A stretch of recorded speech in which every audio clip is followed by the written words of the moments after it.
بسم اللہ الرحمن الرحیم۔ آج بڑے دنوں بعد ملاقات ہوئی ہے، یاد دہانی ہو جانی چاہیے یا ماشاء اللہ اکثر بات چیت ہوتی رہتی ہے، لیکن اب جو نئے بھائی ذرا آئے ہیں ان کے لیے یہ نئی بات ہوگی، لیکن مجھے امید ہے انشاءاللہ یہ آپ کے دل کی بات ہوگی۔ دیکھیے، دنیا میں انسان کیا چاہتا ہے عام طور پر دیکھا جائے تو، یعنی مال چاہتا ہے کہ ذرا آسانی ہو جائے۔ پیسہ کمانے کے لیے ہم سارے یہاں آئے ہیں نا، اپنے ملک کو چھوڑ کے یہاں آئے ہیں۔ پھر یہ ہے کہ کوئی منصب چاہتا ہے، اچھی پوسٹ مل جائے، اگر جاب ملنی ہے، نوکری ملنی ہے، تو ہر بندے کی خواہش ہوتی ہے ذرا اچھی مل جائے، جتنی اچھی اس کو ملے اس کی خواہش تو ہوتی ہے، یہ اور بات کہ نہ ملے یا کوئی اور معاملہ ہو جائے۔ پھر یہ بھی انسان کا دل کرتا ہے کہ یعنی زیادہ زیادہ لوگ مجھے اچھا سمجھیں، زیادہ لوگ مجھے پہچانیں، یہ انسان کا ہوتا ہے۔ اسی وجہ سے آج دنیا میں ساری دوڑیں لگی ہوئی ہیں۔ پوری دنیا کے اندر دیکھیں بڑے بڑے لوگ آئے، بڑے بڑے یعنی مال بھی انہوں نے کمائے، مشہور ہوئے، بڑے بڑے جرنیل آئے، بڑے بڑے افسر آئے، بادشاہ آئے، صدر آئے، وزیر اعظم آئے۔ لیکن یاد رکھیں ایک وقت ایسے آنے والا ہے، ایک وقت لازمی ایسا آنے والا ہے کہ ان ساری چیزوں کی کوئی اہمیت نہیں رہے گی، ختم اس کی ویلیو۔ اس کی مثال ایسے ہے کہ جس طرح اگر کوئی حکومت اعلان کرے کہ یہ نئی کرنسی چھپنے والی ہے، اتنا وقت آپ کو دیا جاتا ہے، کسی ٹائم اعلان ہو جائے گا کہ پرانی ختم، اب نئی چلے گی اور بدلی قرار ہو، یہ موقع ہے۔ یعنی جو آپ کے پاس کرنسی ہے وہ حکومت کو جمع کراؤ اور نئی لے لو، وہ بھی آپ کی اسی طرح کام آئے گی۔ لیکن اگر آپ نے یہ نہ کی تو اس کے بعد جب اعلان ہو جائے گا، بدلی ہو جائے گی، تو پھر وہ تمہاری پرانی جو کرنسی ہے، چاہے ہزار ہزار کے نوٹ ہوں، 5,000 کے نوٹ ہوں، وہ کچرا بن جائے گی۔ تو صرف کاغذ ہوگا، کوئی دکاندار اس کو نہیں لے گا، کوئی بندہ جیسا آپ دیں گے ہوگا کہ نہیں یہ تو پرانی ہے بھائی، یہ تو پرانا نوٹ ہے جی، یہ تو نہیں چلتا یہاں، چاہے وہ نیا ہو لیکن وہ اس کی ویلیو پرانی ہو جاتی ہے۔ لیکن جو اصلی چل رہا ہوتا ہے چاہے وہ پرانا بھی ہو تب بھی وہ کام دیتا ہے۔ تو یقین کریں یہ ایک مثال، آپ اس پر مزید غور کیجئے گا، اس پر مزید غور کیجئے گا۔ ایک وقت ایسے آنے والا ہے ان ساری چیزوں کی ویلیو ختم ہو جائے گی، ایک نئی کرنسی سامنے آ جائے گی، ایک نیا معیار سامنے آ جائے گا، ایک نیا ترازو سامنے آ جائے گا جس پر انسان کو تولا جائے گا۔ آج دنیا میں تولا جاتا ہے، یہاں بھی ایک ترازو ہے، سمجھ لیجیے ایک معیار ہے، سمجھ لیجیے یہ ترازو لگا ہوا ہے۔ جس کا خاندان اونچا ہے، جس کی شکل و صورت ذرا اچھی ہے، جس کے پاس مال ذرا ہے، پڑھا لکھا ہے، منصب ہے، تو اس کی ویلیو زیادہ ہوتی ہے اس ترازو کے اوپر، اس کا وزن زیادہ ہوتا ہے۔ لیکن آگے جو دنیا ہے اس میں جو ترازو اللہ تعالیٰ قائم کرے گا، وہاں ان چیزوں کی کوئی ویلیو نہیں ہے۔ وہاں تو وزن ہوگا اس کے ایمان کا، اور اس کی جو اللہ کے ساتھ ایک تعلق ہے اس کا، جتنا ہی وہ گہرا ہوگا اس کا وزن اتنا ہی مضبوط وہاں ٹھہرے گا۔ اور وہاں پوری انسانیت کے سامنے یا تو کچھ لوگوں کو عزت دی جائے گی اور یا تو کچھ لوگوں کو ذلیل کیا جائے گا۔ ایک گروہ نے جنت میں جانا ہے، ایسی جنت کی بہاریں ہیں کہ جو بڑے بڑے بادشاہوں نے ایسے مکانات دیکھے نہیں، ایسے ایسے وہاں کھانے ہیں کہ جو بڑے بڑے امیر لوگوں نے چکھے نہیں ہیں۔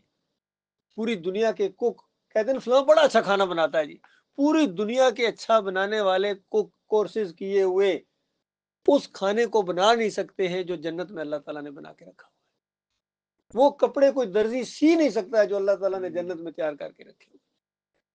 وہ باغیچے، وہ محلات، وہ تیار ہو چکے ہیں، ابھی ہونے نہیں ہیں، ہو چکے ہیں۔ ہر انسان کے دو گھر بن چکے ہیں، ایک جنت میں اور ایک جہنم میں۔ اب جس کی طرف وہ جائے گا، جدھر وہ جانا چاہے گا، اللہ تعالیٰ وہی راستہ اس کے لیے آسان کر دے گا۔ یہ یاد رکھیے، اللہ زبردستی نہیں کرے گا کسی کے ساتھ۔ تو جو زبردستی، حالانکہ زبردستی کرنا چاہے تو کر سکتا ہے، وہ مالک ہے۔ تو جو زبردستی نہیں کرتا ہے وہ کیا منتیں کرے گا آپ کی؟ وہ منتیں کرے گا کہ ادھر آ جاؤ؟ نہیں، ہرگز نہیں۔ وہ دونوں راستے آپ کے سامنے رکھے گا، دونوں کے انجام آپ سامنے رکھے گا، پھر آپ کی اپنی مرضی ہے، آپ کی اپنی مرضی ہے، جو راستہ اختیار کریں، جو آپ کو دل کو اچھا لگتا ہے اسی کی طرف اللہ تعالیٰ آپ کی رہنمائی کرے گا، آپ کی حفاظت کرے گا، وہ اللہ کرے گا۔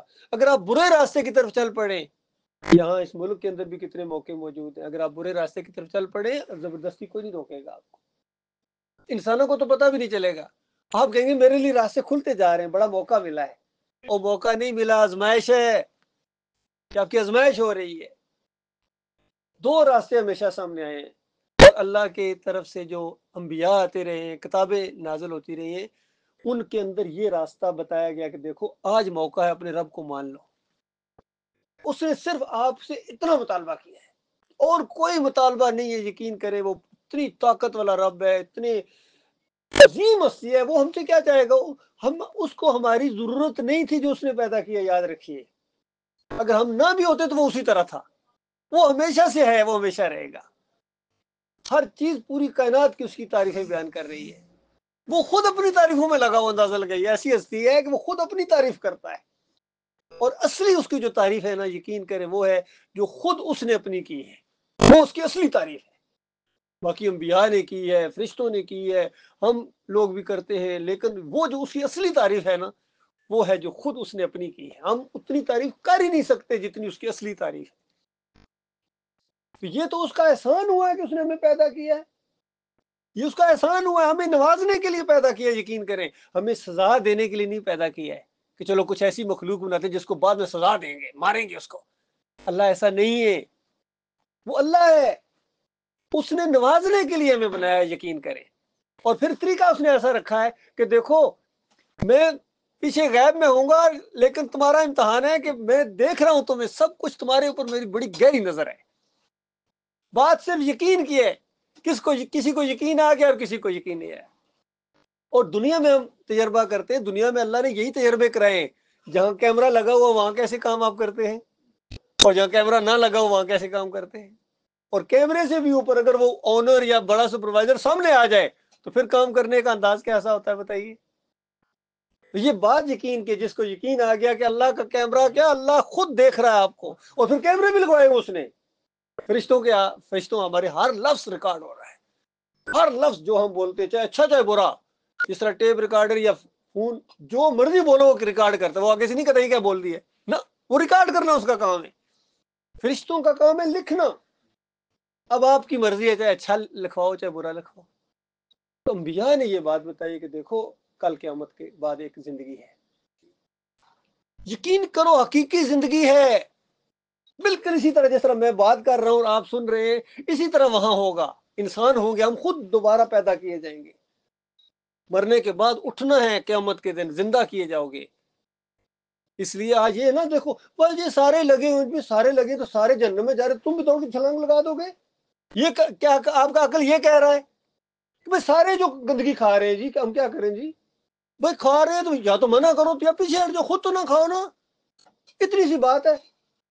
اس لیے سارے انبیاء نے یہی بتایا کہ دیکھو تمہارا ایک مالک ہے، اس اللہ کے علاوہ تم نے کسی اور کے سامنے نہ جھکنا ہے، نہ کسی کو مانگنا ہے، نہ کسی سے ڈرنا ہے، نہ کسی کو غیبانہ پکارنا ہے، نہ اس کی خوشنودی ہے. کیونکہ قوم یہی کر رہی ہوتی تھی. جو قوم کر رہی ہوتی تھی، جس طرح مشرکین مکہ کیا کر رہے تھے، وہ 360 مورتیاں انہوں نے رکھی ہوئی تھی، اور اس میں ابراہیم علیہ السلام کی مورتی تھی. اندازہ لگائی، وہ جانتے تھے یہ اللہ کے بڑے پیارے گزرے، ہمارے بڑے جد امجد تھے، ہم ان کی اولاد ہیں، نیک بندے تھے. اسماعیل علیہ السلام کیا کہنا ان کا، بہت نیک انسان تھے جی. لات منات حبل یہ بھی انسان تھے. ان کی مورتیاں بنائی تھی انہوں نے، اور کہتے تھے یہ ہمارے اللہ کے ہاں سفارشی ہے، ہماری ان کے آگے، ان کے اللہ کے آگے. بس یہ سارا مسئلہ ہے. اور اسی کا رد کرتے تھے رسول اللہ صلی اللہ علیہ وسلم کہ دیکھو نہیں ہے، یہ تم نے کہاں سے لے کے آ گئے ہو، یہ کہاں سے لے کے آ گئے، یہ فلسفہ، یہ ذہن کہاں سے، یہ کس نے تمہیں، شیطانوں نے یہ بات سکھائی ہے. کیونکہ شیطان نے کہا تھا کہ میں ان کو ہٹاؤں گا اپنے رب سے، اس نے تمہیں ہٹا دیا. اب غور کرو، شیطان کی بات نہ مانو اور اللہ کی بات مانو. جو میں بتا رہا ہوں میں اللہ کی طرف سے بتا رہا ہوں، میں نے پہلے کبھی نہیں بتائی. 40 سال تمہارے اندر ہوں، پہلے کبھی نہیں، اب بتا رہا ہوں. اب اوپر سے وہی آتی ہے، فرشتہ آتا، تمہیں نہیں نظر آتا. یہ نظام اللہ نے بنایا. وہ کہتے تھے ہمیں دکھاؤ. وہ کس طرح میں دکھاؤں؟ وہ کہہ رہے تھے میں کس طرح دکھاؤں؟ وہ تو اللہ کا ایک سسٹم ہے، میرے بس کی بات نہیں ہے. وہ بات یقین کی ہے. جس کو میری بات پر یقین آ جائے گا اس کا بیڑا پار ہو جائے گا. ایک مرتبہ عائشہ رضی اللہ تعالیٰ عنہا کو نبی علیہ السلام نے فرمایا عائشہ یہ جبریل کھڑے ہیں اور تمہیں سلام کہہ رہے ہیں. تو آگے سے فوراً کہا وعلیکم السلام ورحمۃ اللہ. یہ ہوتا ہے یقین کا معاملہ. اور ساتھ ہی کہا کہ اللہ کے رسول وہ آپ کو چیز نظر آتی ہے جو مجھے نہیں نظر آ رہی ہے. لیکن ایمان ہے کہ بالکل اسی طرح جس طرح آپ فرما رہے ہیں.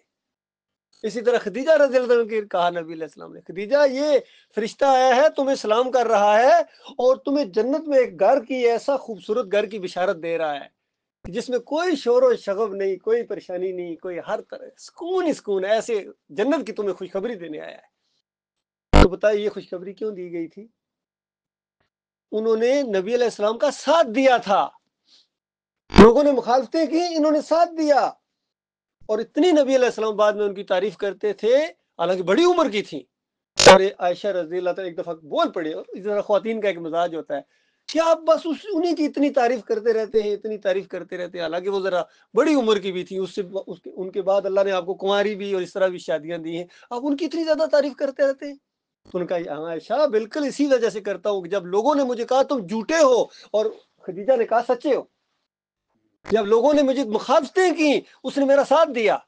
یہ نبی کا معیار ہوتا ہے، قدر کرنے والے تھے.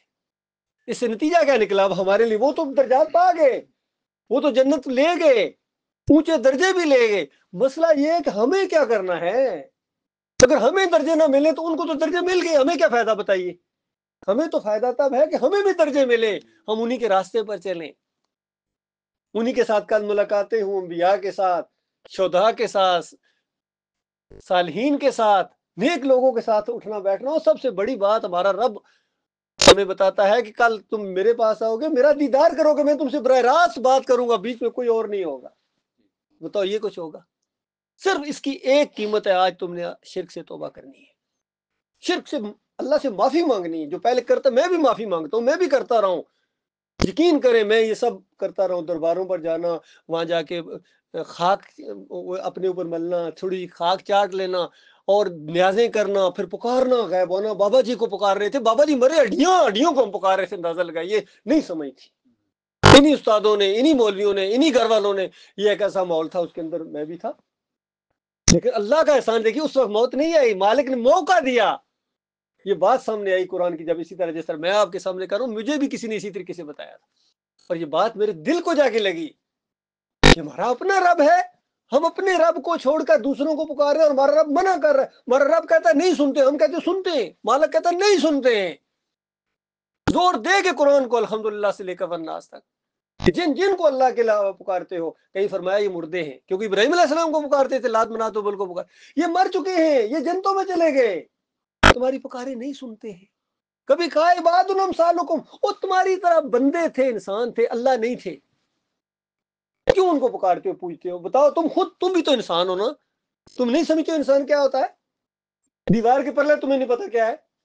انسان ہو اسی وجہ سے، اللہ تو نہیں ہو نا، اللہ کو ہر چیز کا پتا ہے. بتا تمہاری طرح بندے تھے، انسان تھے، ہاں نیک تھے تو نیک اس وجہ سے تھے کہ مجھے پکارتے تھے. اگر مجھے نہ پکارتے، ایک کسی اور کی پکار لگاتے، یا ابراہیم کسنی، ابراہیم علیہ السلام کہتے یا نو بابا مدد، میں ان کو سارا کیا کرایہ برباد کر دیتا. یہ معاملہ ہے اللہ کے بندو. آج یہ مسئلہ ہے، آج پوری دنیا میں مسلمانوں کی ذلت اور خواری، اور دوسرے انسانوں کا بھی آپس میں لڑائی جھگڑا. یہ دوسرے بھی آپس میں لڑتے ہیں، یہ نہیں کہ وہ نہیں لڑتے ہیں. یہود و نصارہ کی بھی آپس میں جنگیں ہو رہی ہیں، سکھوں کی اور ہندوؤں کی بھی آپس میں جنگیں ہوئی ہیں. آپس میں مارا انہوں نے، ہندوؤں نے مسلمانوں کو مارا. اللہ جانتا ہے وہ واقعات اگر میں آپ کو سناؤں کہ جو یہ 1947 میں ہوئے ہیں، آپ کے رونگٹے کھڑے ہو جائیں. یہ ہوا کیا ہے؟ ایک ہزاروں کی تعداد میں آتے تھے وہاں سے ہجرت کر کے جو لوگ آ رہے ہیں، اور ایسے آگے سکھ اور ہندو کھڑے ہوتے تھے اور کہتے تھے جو مرد ہیں ادھر ہو جاؤ اور زنانیوں ادھر ہو جاؤ، جو عورتیں ادھر ہو جاؤ. بتاؤ کیا کیفیت، ذرا خود سوچو اگر ہم ہوتے تو کیا ہوتا. اور پھر ان مردوں کے سامنے کہتے تھے زنانیوں، عورتوں کپڑے اتارو. یہ مسلمانوں کے ساتھ ہوا ہے. اور بچہ اگر کسی نے اٹھایا ہے تو وہ جو ان کا کرپان سا ہوتا ہے اس کے اوپر ایسے نیزے کی طرح اوپر اٹھالتے تھے، اور عورتوں کو ایسی، اب میں بیان نہیں کر سکتا. یہ ہوا ہے اس قوم کے ساتھ. کہا یہ اللہ کے راستے میں ہوتا، کوئی ایمان کی وجہ سے ہوتا، توحید کی وجہ سے ہوتا. جس طرح مکے میں بلال رضی اللہ عنہ کو مار پڑتی تھی، احد احد کہتے تھے، احد اکیلا اکیلا. یعنی جھگڑا اللہ کا ہوتا، یا تو زمین کا جھگڑا. اللہ کا تو جھگڑا نہیں ہے. اللہ کا تو جھگڑا وہ مورتی کے پجاری یا قبروں کے پجاری، وہ پوجا تو وہ بھی اللہ کی نہیں کرتے ہیں. ادھر سے اگر آئے ہیں یہاں تو وہ 11ویں کی دیکھ ساتھ لے کے آئے ہیں کہ وہاں جا کے 11ویں دیں گے. وہ چھری اور چاقو ساتھ لیں گے، وہاں بھی جا کے کیک کاٹیں گے. بتاؤ جو یہاں شرک کر رہے تھے وہاں بھی جا کے کریں گے. یہ ہوا ہمارے ساتھ. پاکستان کا مطلب کیا؟ لا الہ الا اللہ۔ پاکستان اس لیے لے رہے ہیں کہ لا الہ الا اللہ، اللہ کے علاوہ کوئی الہ نہیں۔ تو بتاؤ پاکستان بننے کے بعد اس پاکستان کو شرک کا گودام بنا دیا۔ ہر نکر کے اوپر، کونے کے اوپر ایک بابا بیٹھا ہوا ہے جو پوری طرح داتائی کرتا ہے، دستگیری کرتا ہے، مشکل کشائی کرتا ہے، اجت روائی کرتا ہے۔ وہ کون سی کام ہے جو نہیں کرتا؟ بابا بتاؤ۔ کھوٹی کرنے والا کھوٹی کھری کرتا ہے ممبری۔ محی الدین چشتی پار لگا دے کشتی، یا علی مدد مولا علی شیر خدا۔ بتاؤ یہ سب کچھ تو ہو رہا ہے، یہی تو مشرکین مکہ کر رہے تھے۔ وہ وہی کچھ کرنا ہے۔ تو بتاؤ جس وجہ سے اللہ نے ان کو لعنتیں بھیجی ہیں، ان کو جہنمی قرار دیا، ان کو کافر قرار دیا ہے، وہی کام کرنے کی وجہ سے بتاؤ تمہیں اللہ تعالیٰ جنت اور مومن تمہیں کہے گا؟ کبھی نہیں ہو سکتا ہے۔ یہ ایک بات ہے اللہ کے بندوں، اگر بات سمجھ میں آ جائے اللہ کا احسان ہے آپ کے اوپر بھی اور میرے اوپر۔ بات سمجھ میں نہ آئے اللہ سے دعائیں کرو، یقین کرو۔ میں آپ کو بتاؤں، یہ نہیں کہ ہر بندے کی سمجھ میں بات آ جائے۔ آپ کہیں یہ کون سی بات ہے، بڑی سادہ سی بات ہے، یہ تو ہر بندے کی سمجھ میں آ جائے گی۔ معاملہ ایسا نہیں ہے۔ کتنے ہیں جسی بات کو سن کے ان کی آنکھیں سرخ ہو جاتی ہیں، کھانے کو دوڑتے ہیں، مارنے کو دوڑتے ہیں۔ اسی پر جنگ ہوتی ہے اور ہونی چاہیے۔ دو گروہ کھل کے سامنے آ جائیں، ایک اللہ کے ماننے والے اور ایک بندوں کے پجاری، بندوں کے پرستار۔ ان کی جب آپس میں جنگ ہوتی ہے پھر اللہ کی مدد آتی ہے، مومنوں کے اوپر آتی ہے، مومنوں کو اللہ تعالیٰ اقتدار دیتا ہے۔ اس طرح اسلامی ریاست بنتی ہے، مدینہ ریاست بنتی ہے۔ ایسے نہیں بنتی ووٹوں کے ذریعے، نوٹوں کے ذریعے، وہاں جا کے سجدے کرو مزاروں کے آگے اسلامی ریاست بنا دیں گے۔ بتائیے 10 سال وہ کیسے بنا دو گے؟ تم تو مشرک ہو، تم تو سجدے کرتے ہو مزاروں کو، یا علی مدد کے پٹے بنواتے ہو، دم دم علی علی کے نعرے لگاتے ہو۔ بتاؤ تم کس طرح مدینہ ریاست بناؤ گے؟ یہ تو پتہ چلے گا جب تمہیں موت آئے گی کل قیامت کے دن، جب تمہیں علی رضی اللہ عنہ دیکھیں گے تو مشرکو تمہارے جیسوں کے ساتھ میں لڑتا رہا ہوں پوری زندگی، میں جنگیں کرتا رہا ہوں، تمہیں کس نے کہا تھا یا علی مدد کے نعرے لگاؤ، یا رسول مدد کے نعرے لگاؤ؟ یہ کس کی تعلیم تھی؟ اس وقت پیٹو گے، مارو گے، اپنے ہاتھ نوچیں گے، اور ان کو پھر ان کی آپس میں جنگ شروع ہو جائے گی۔ وہاں بھی ان کی جنگ ہوگی، مریدوں کی اور پیروں کی، مولویوں کی اور پیچھے مقتدیوں کی، اور ووٹروں کی اور آگے لیڈروں کی، جوانوں کی اور بڑے بڑے افسروں کی۔ لانتے بھیجیں گے دوسرے کے اوپر میرے بھائیوں، لیکن وقت واپسی کا نہیں ہے، واپس نہیں آ سکو گے۔ یاد رکھیے، میں یہی تو کہہ رہا ہوں، معیار بدلی ہو جائے گا، وہاں ترازو لگے گا ایمان کا۔ جو ایماندار ہوگا وہ بڑی بڑی جنتوں میں جائے گا۔ بلال رضی اللہ عنہ بڑی بڑی جنتوں میں جائیں گے، حالانکہ غلام تھے۔ اور ابو جہل اور بڑے بڑے اتبا شیبہ اور جناب کتنے بڑے بڑے سردار جن کو دنیا ڈرتی تھی، وہ جہنم کے آقا ایندھن بنیں گے۔ یہاں بھی اسی طرح ان کا بھی یہی حال ہونے والا ہے۔ اگر کوئی ریڑھی لگانے والا ایماندار ہے، جنت کی بادشاہی کا تاج پہنے گا، اور بڑے بڑے صدر اور جرنیل اور بڑے بڑے افسر اگر ایمان کی طرف نہیں آتے، ہاں اگر ایمان کی طرف آئے وہاں بھی بڑی بڑی بادشاہی ملے گی ان کو، اور اگر ایمان کی طرف نہیں آئیں گے، توحید کی طرف نہیں آئیں گے، ایسی ذلت اور خواری ان کے ہاتھ میں آنے والی ہے۔ میرے پیارے بھائی، یہ کام کرنا ہے، اس کے بغیر آپ جنت نہیں جا سکتے ہیں۔ یہ قرآن اور حدیث کا آخری فیصلہ ہے، یاد رکھیے۔ اگر یہ ایمان، اس کو پھیلانا، اس کی خاطر قربانیاں دینا، اگر آپ کی زندگی کا نمبر 1 مسئلہ نہیں ہے، نمبر 1 مسئلہ میں کہہ رہا ہوں، یہ نہیں کہ چلو ٹھیک ہے جی ٹائم ملا تو کر لیں گے جی، نہیں، پھر کا مطلب نمبر 1 تو نہ ہوا نا۔ نمبر 1 مسئلہ اگر آپ کا یہ زندگی کا نہیں ہے، یاد رکھیں اس کا مطلب آپ نے نہ اپنے اللہ کی قدر کی ہے، نہ اپنے نبی کی قدر کی ہے، نہ اپنے قرآن کا آپ کو کچھ علم ہے، نہ کلمے سے آپ واقف ہیں۔ اگر دوسروں کی طرف للچائی نظروں سے دیکھتے فلاں تو بڑا کامیاب ہو گیا، مجھے تو جاب ہی نہیں مل رہی، نا، جس کو یہ ایمان مل گیا، یہ سوچ مل گئی جس کو، وہ جناب اصل اللہ کا بندہ ہے، اور صحیح معنوں میں عزت دار وہ ہے۔